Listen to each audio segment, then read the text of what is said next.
हाँ दोस्तों, आज की वीडियो में बताएंगे कि संसार में सबसे बड़ा पापी कौन है। संसार में सबसे बड़ा पापी पुरुष है या स्त्री है। मेरे प्रिय दर्शकों, आपको तो पता ही है कि मनुष्य जैसा कर्म करता है वैसा फल प्राप्त करता है। वो जैसा कर्म करेगा वो वैसा ही फल पाएगा। हम आपको एक तोता और मैना की कहानी के माध्यम से बताएंगे कि आखिर संसार में सबसे बड़ा पापी कौन है। तो वीडियो शुरू करने से पहले आपसे एक हाथ जोड़कर के निवेदन है, कृपया आप हमारे चैनल पर नए आए हो तो हमारे चैनल को सब्सक्राइब कर लें और बेल आइकन को भी दबा दें, क्योंकि हम अपने चैनल पर प्रत्येक दिन एक नई वीडियो लाती रहती हैं।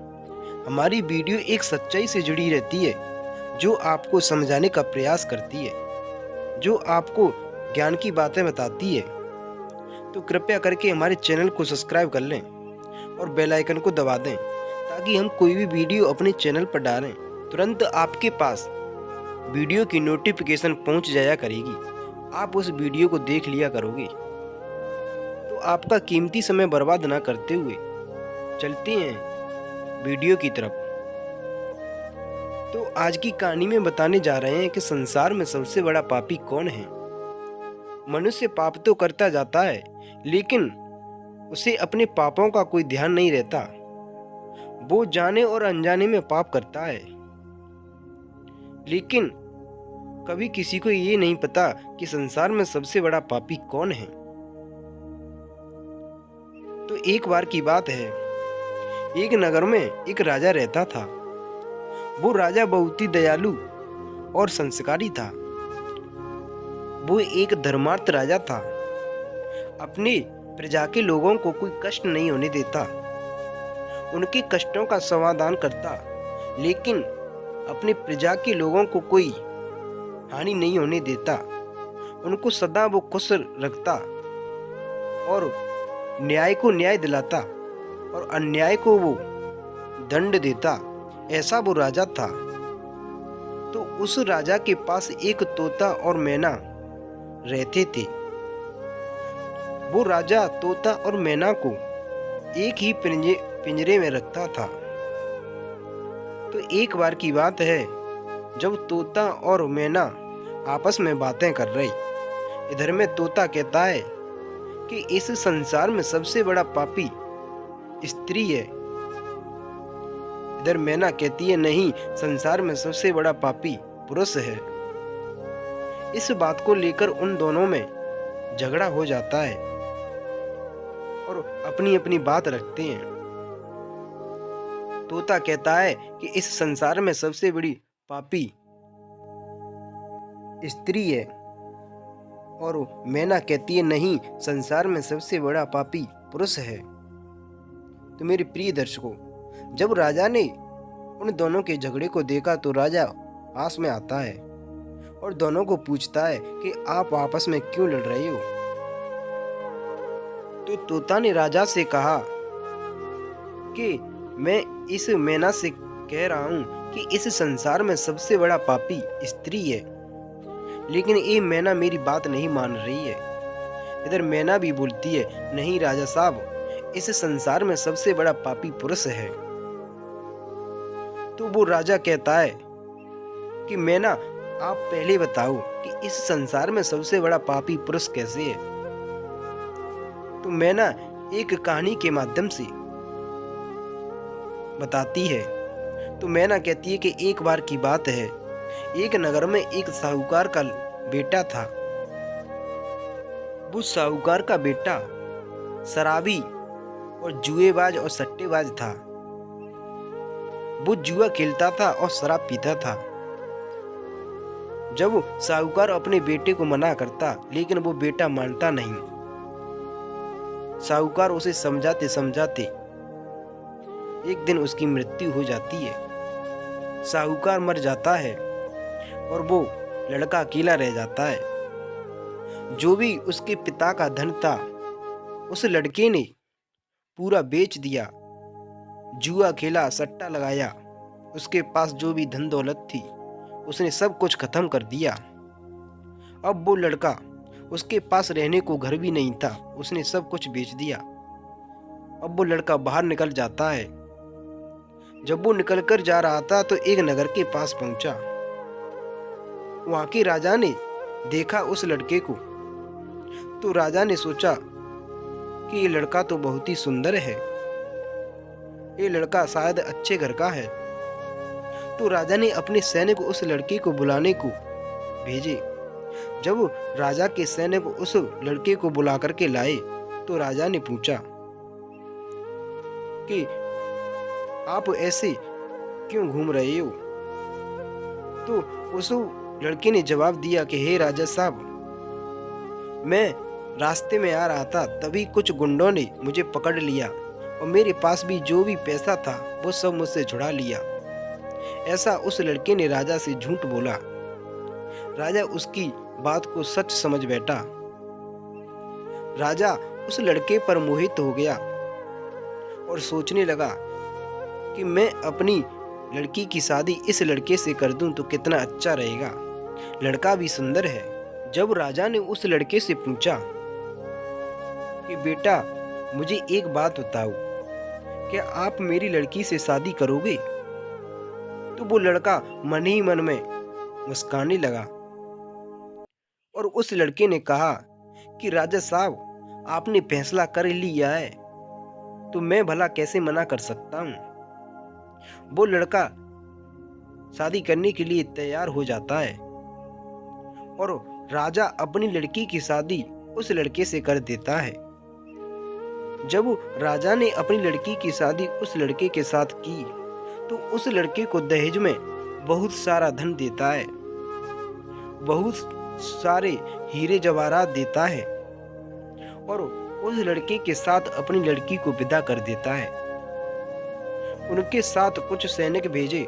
जब वो लड़का उस लड़की को अपने घर के लिए ले जा रहा था, तभी रास्ते में वो एक जगह ठहरे जहां उन्होंने विश्राम किया।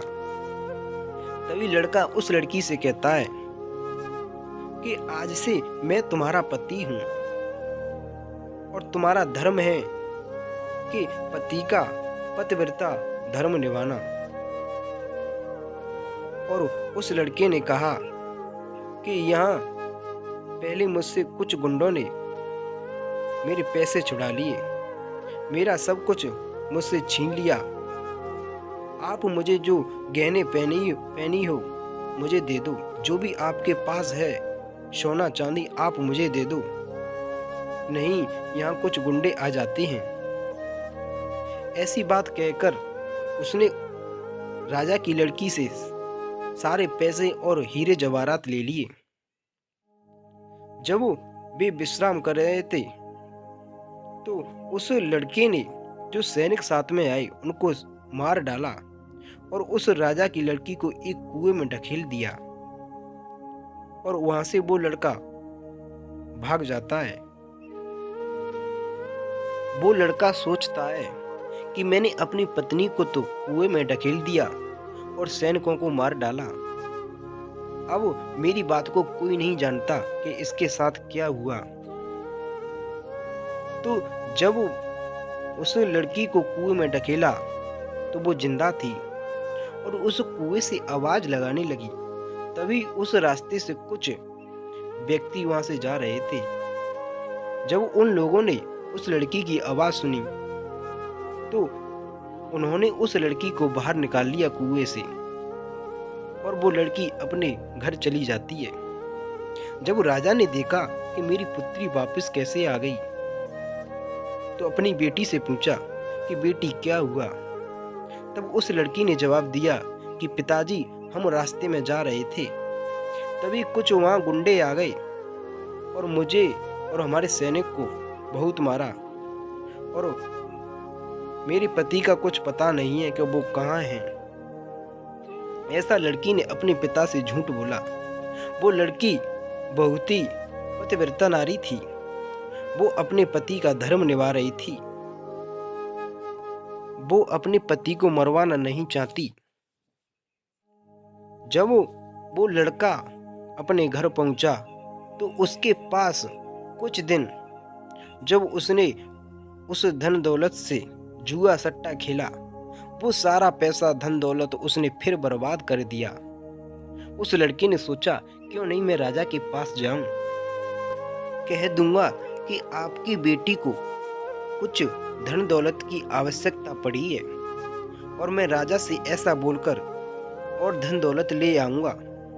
राजा को तो मेरे बारे में कुछ पता ही नहीं है। मेरे मित्रों, होता क्या है, जब वो लड़का राजा के पास आता है तो वहां उसने राजा की लड़की को देखा और देखकर बहुत ही आश्चर्यचकित हो गया। सोचने लगा कि ये कहां से आ गई, मैंने तो इसे कुएं में ढकेल दिया। तभी राजा की बेटी उसे देखकर बहुत गुस्से में आ जाती है, लेकिन अपने क्रोध को शांत करके बोली कि हे पतिदेव, उस राजा को मेरे बारे में तो पता नहीं है, मैंने आपके बारे में राजा को कुछ नहीं बताया है, कृपया करके आप मत बताइएगा। मेरे दोस्तों, जब भी वो लड़का कहने लगा कि मुझे अपने करे हुए पे अब पछतावा हो रहा है, मैं अब ऐसा नहीं करूंगा और मैं तुम्हें अब घर वापस ले जाऊंगा, ऐसा बोलकर जब रात होती है तो सभी सो जाते हैं। तो रात्रि के 12 बजे जब वो लड़का उठा तो उसने एक तलवार हाथ में ली और राजा की गर्दन काट दी। राजा की गर्दन काटने के बाद और अपनी पत्नी की भी गर्दन काट दी। वहां से जो भी धन दौलत थी उसे समेटकर वो अपने घर चल देता है, अपने घर आ जाता है। आज मैना उस राजा को बता रही है। तो राजा ने कहा कि मैना, मैंने आपकी बात तो सुन ली, अब इस तोते की भी बात सुन लेता हूँ। तो तोते ने एक त्रिया चरित्र की कहानी सुनाई। उस त्रिया चरित्र की कहानी सुनने के बाद अब राजा कहता है, मैंने आप दोनों की कहानी सुन ली, अब मेरा फैसला भी सुन लो। मैं तुम्हारा राजा हूँ और मैं तुम्हारा फैसला करूँगा। जब राजा ने उन दोनों से कहा कि इस संसार में पापी वो है जो अपने स्तर से गिर जाता है, जो नीच काम करता है, जो लोभ में आकर एक पाप का भागी बन जाता है, वही इस संसार में सबसे बड़ा पापी है।